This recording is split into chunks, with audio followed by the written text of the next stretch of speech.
धर्मासाठी लढले, शूर भारतीय वीर फक्त देशासाठी लढले, फक्त देशासाठी लढले.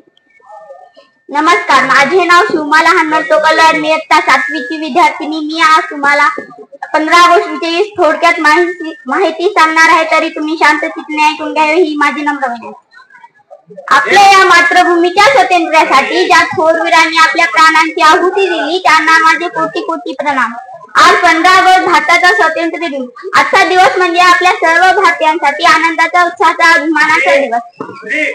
महात्मा गांधी, जवाहरलाल नेहरू, लोकमान्य टिळक, नेताजी सुभाषचंद्र बोस, भगतसिंग अशा थोर पुरुषांनी आपल्या प्राणांची आहुती दिली. अशा थोर पुरुषांनी आपल्या प्राणांची आहुती दिली. 15 ऑगस्ट 1947 रोजी आपल्या भारताला ब्रिटिशांपासून स्वतंत्रता मिळाली. स्वातंत्र्यानंतर आपला भारत देश विज्ञान, शेती, क्रीडा अशा अनेक क्षेत्रात प्रगती करत आहे.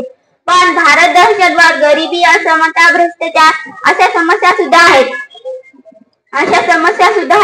जाता जाता इतकेच बोलते की दे सलामी या तिरंग्याला ज्याच्यामुळे माझी शान आहे. दे सलामी या तिरंग्याला ज्याच्यामुळे माझी शान आहे.